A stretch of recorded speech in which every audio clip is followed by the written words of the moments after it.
Am I the jerk for using my partner's salary to make a point to their family after they told me I should stand up for myself instead of expecting them to do it for me? My husband and I are doing okay financially. We make enough to not worry about rent and necessities. We are saving a decent amount and have scope for growth in our careers. I make a little more than 1/3 of our combined income. We are both in our late 30s and we have 2 6-year-old boys. I have never liked my husband's family because they have a lot of old-fashioned opinions and don't really approve of me. We don't have a lot of contact, so it's okay though. My husband's cousin's wedding is this week, and they are getting married in our city, so he offered for his parents and aunt and uncle to stay with us. It is a bit of a squeeze, but it is working. They have been here for 2 days now, and on the first day I heard them having a whole discussion on how it is so sad that our children will not get to have a proper childhood with a mother at home, like my husband and his cousin had. They were in the living room and I was in the kitchen, and they knew I could hear. I was stewing, but I do not really like confrontation, so I did not say anything. Later, I asked my husband if he could please tell them to stop making snide comments about me. He said that is just their opinion, and it is not really hurting me. He told me that if I am bothered, I should learn to stick up for myself, and that he cannot always do it for me. This struck a nerve because it is true that I usually ask him to do small things like telling the drive-thru person if our order is wrong, because it just makes me feel weird and guilty. But somehow it feels like more his responsibility because it is his family involved here. Today, my father-in-law made one more pointed comment during dinner. I said, "Your son makes XX. We live in a big city and rent is XXX. We literally cannot live on his salary, so I do not know why you think I should be home all day." They were pretty quiet after that. Now my husband is really angry with me because I put him down in front of his family, who are all richer than us and will look down on him. Am I the asshole? Definitely you did nothing wrong here. Common sense dictates that if your family has a problem with your spouse, you have their back. It's telling that your husband did not mind when you were being put down, but is now angry because his family will look down on him. He doesn't get to be mad about the way you chose to do what he said. You just took his advice. Am I the jerk for kicking my friend out of my wedding for accusing me of stealing? Am I the jerk for kicking my friend out of my wedding for accusing me of stealing? I, a 21-year-old female, kicked my friend and roommate, a 24-year-old female, out of my bridal party after she accused me of stealing. Things were great until one day when I got a text from her, asking about her bridesmaid dress. I chose bridesmaid dresses that I found affordable, considering all my bridesmaids are young and either just finished or were in college. I also told all of them that if there was any cost that was too much for them, to reach out. I didn't want any one of them to not be able to be in my bridal party due to cost. I sent them a group text, telling them to each reach out separately when they were ready to buy the dress, and I'd send the link, since everyone had different styles. A few months later, this friend reached out about the dress. I got a quick text back asking for me to pay the express shipping, since it wouldn't be there in time to have alterations if anything didn't fit correctly. I was surprised, since I told them all the date to order it by. I didn't think that this was on me, and my fiancé suggested I tell her that. I kindly sent a text back saying that since I gave everyone a date explaining why I didn't think I should, shipping was not very expensive, and she was open about having a lot of money to spend. She shopped a lot and always bragged how her parents paid for almost everything. I was hurt that she wouldn't just pay for the shipping as if it wasn't important to her. After this, she sent me a text asking if I took her shoes that she couldn't find. I was surprised by the text and told her no. She spent a lot of nights at her boyfriend's house and came home looking for things she eventually found at his house later. Once I came back from class early and found her digging through my dresser. I asked her what she was doing. She left my room without saying anything and sent me a text saying she knew I was taking her stuff and was calling authorities. I had kind of hoped she would because then she would realize I hadn't taken anything. The next day, I got another text asking for a specific shirt, telling me she looked through my closet and laundry, but didn't find it, but knew I was hiding it. I told her I didn't take it. Later, she told our other roommate she found the shirt at her boyfriend's, but I never got an apology. I sent her a message because she wouldn't agree to a phone call, telling her I had thought about it and decided it was best she wasn't in my wedding, but I hoped we could remain friends. She told me she was so relieved I told her before the dress arrived and she'd cancel the order. I thought I made the right call, and after her response, she confirmed for me she wasn't acting like someone who I'd want in such a special role. However, one of our mutual friends said he thought I was being a bit rude and shouldn't have kicked her out. So I'm here to ask, am I the asshole? You are not the jerk. I'm surprised anyone would want to stay friends with someone who accused them of stealing, went through their things, and threatened to involve the authorities. Maybe one day when she gets sane and apologizes, you can be friends again. But until then, cut her off. Don't just kick her out of the bridal party. Uninvite her from the wedding. You don't need that level of drama. Would I be the jerk for missing my cousin's wedding because she didn't send me my own invitation? This is petty to be honest, but I'll give some backstory, so maybe it will make a little more sense. I, a 26-year-old female, have a large extended family with around 10 cousins, most of whom have multiple children now. Despite being one of the oldest, I am still treated like a child. I believe this is because my family has a habit of having children pretty young. There are lots of teenage mothers, and even those who plan for children have had them in their early 20s. I am child-free.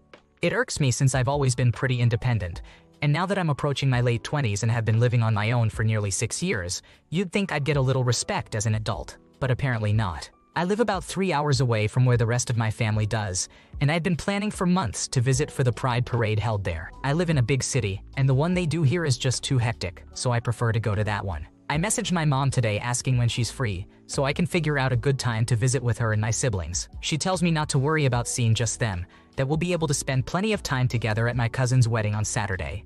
Cue confusion. I didn't know cousin was getting married this weekend, but I didn't get any kind of invitation. I tell her that, and she's also confused because there's no reason cousin wouldn't have invited me. I tell her it's no big deal anyway, because I already have plans for that day.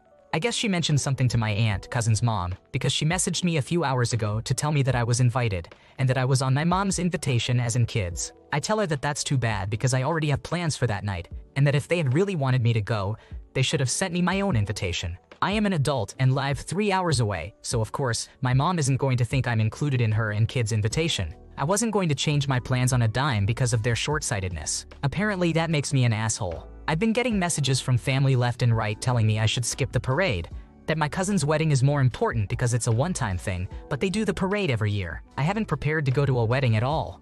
I'm not very close to that part of the family. They are ultra-religious. I'm pretty sure my cousin herself doesn't even care if I'm there or not. So Reddit, would I be the asshole if I didn't go? You did nothing wrong here at all. It's ridiculous to expect a fully functioning adult to change plans at the drop of a hat just because they were included as in kids on their mom's invitation. If they wanted you at the wedding, they should have sent you a proper invite. Do not worry about it. Cousins are barely even relatives anyway. Am I the jerk for telling my dad's wife that she's not included in any pre-wedding activities because her one-sided contest with my mom is pathetic? My parents got divorced when my siblings and I were in middle school and high school. We are now in our 20s. My father got married 2 years after the divorce. He met his wife and married her in 6 months because she was planning to move back to her home state and he didn't want to do the long-distance thing. We didn't really know her when he told us they had eloped in Las Vegas. She, however, thought we were all very close and was really disappointed when our reactions were muted to their news. This started her off being jealous of my mother. She was jealous of the closeness we had with our mother. Then she was jealous of the fact we got along so well with our mother's partner, even though my mother and he never got married. My father's wife started showing up all glamorous to school functions and football games that we were involved in. She looked like she was attending a wedding or a red carpet event. She made snarky comments about dressing up to support her kids while looking directly at my mother. She would throw us lavish birthday parties and invite both sides of our family, then attempt to dress us in matching outfits with her. It always made her twitchy when we didn't want to dress like her. When my twin siblings turned 16 and my sister and mother had matching necklaces, my father's wife actually went home to change and wore the same color dress as my sister. She talks as if my mother is somehow less than her because my mother is not remarried. She gloats about having a ring on her finger and sharing the same last name as us. We tolerate her, but we do not like her, and if we could exclude her from our lives without losing our father, we would. I am getting married, and so is one of my brothers, one of the twins. My father's wife has not been invited to any fittings, tastings, viewings, or other events by either my fiancé and I, or my brother and his fiancée. However, our mother has been invited to events on both sides, which has upset my father's wife. She asked my brother about being invited to something first, and he said, no, just no and nothing else. She pestered him for a while before moving on to me, and she broke down over it, saying she couldn't understand not being included in pre-wedding activities. I told her she wasn't included because her one-sided contest with my mother is pathetic, and none of us wants to deal with that. She said it was a mean thing to say, and that all she's ever tried to do is earn that spot as our mother, but we treat our mother's partner, who isn't even our stepfather, like he's more important than her. She was crying harder while saying all this. Am I the asshole? She asked why, and you told her. The behavior is toxic and bizarre, and clearly, respect for the mother and the family's desires has been neglected for too long. It sounds exhausting, and it's a shame the father hasn't addressed this sooner. Congrats on your and your brother's weddings. Jow. Am I the jerk for refusing to allow one of my wife's best friends on her surprise birthday weekend away? Hi everyone. My wife is turning 30 years old in October this year, and I set up a WhatsApp group and invited 7 of our friends to arrange a couple of nights away as a surprise. As many in the group are struggling for money, I've tried to keep it as cheap as possible. Most places I found online were too expensive, but I found a suitable place in both facilities and price and booked it. The only negative, I suppose, is that it isn't far away at all, but we just intend to stay at the accommodation. Use the hot tub they have, and use the decent-sized table to play games. Everyone except one person is happy to pay. Even though it is close by, it is still a weekend free of kids and has a hot tub, which none of us have. This one friend, however, wants to get a taxi to and from on the first night and then drive the second night. Am I the asshole for saying no? The rest of us have paid a certain amount for the use of the facilities and the house, but she wants to get it for free by justifying it by not staying over. I said in the group that I can't allow that because it's not fair to the rest of us. She asked if I was serious and I said I was. She flipped out, said it's not fair, and that she would do something separate and quit the group. She then messaged me, reiterating how unfair I've been and that I've singled her out in front of everyone. She says she can't afford it, and that my wife would want her to be there. I've got it on good authority that she has thousands in savings and far more disposable income than anyone else in the group, so her saying she can't afford it is utter garbage to me. She says I've made her upset and feel like crap, and that she's been crying about it. Am I the asshole for firstly telling her she can't come based on the above, and then also sticking to my guns about it? What's more, I play Fortnite with her and my wife on a team, and this is going to mess things up. I think it's going to make it very hard to keep it a surprise for my wife going forward. At the end of the day, she wanted to use the house and facilities without paying for it, and I've said she's not coming if she's not paying. Nothing you have done here makes me think you are the jerk. It makes no sense that one person alone says everyone but her should pay up. She's willing to spend money on 2 taxi rides and gas money instead of contributing towards the rental. It'd be like using all the hotel facilities all day but refusing to pay because you won't be sleeping in the room. Am I the jerk? My stepdaughter's child mentioned me in their graduation speech and not my stepdaughter? I'm sorry, this title is absolutely horrid. I'll try to make this make sense. I am a 62-year-old female. My stepdaughter, Kay, has been in my life since she was 8 years old. I met my late husband when I was 34, and he was 37. Kay is his daughter from his previous marriage. We got married when Kay was 11 years old. She was close to her mother, so she never considered me a mother, but we had a good relationship. Unfortunately, my husband and I were not able to have children. Just after Kay finished high school, she got pregnant. She had only been dating her boyfriend for a few weeks, and he did not want to stay with her. Kay really wanted to keep the baby though, but she was planning to go out of state for college. We had a long talk about it. Her mother did not want to be involved as she was very disapproving of the whole thing.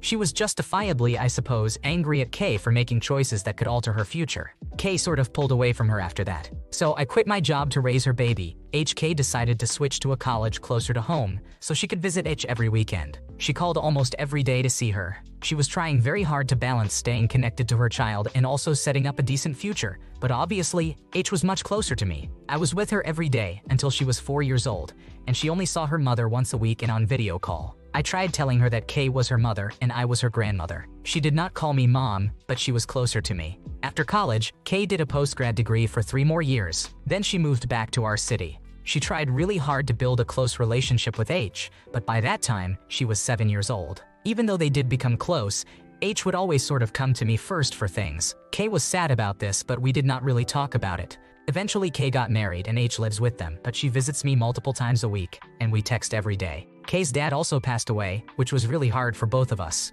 H just graduated from high school, and she was selected to give a speech because she was a standout student. She called me and asked if it was okay if she mentioned me. I said that was really sweet of her and, of course, Kay, her husband, and I went to it together. In the speech, H talked about how her best childhood memories are the stories I told her, and it was really sweet. She only mentioned Kay in the bit at the end where you thank everyone who helped you get here and whatnot. Kay did not say anything during the party, but afterward, she told me she felt like I always encouraged H to stay closer to me than her, like I was competing with her. She said that I wanted to be a parent so badly that I took it from her.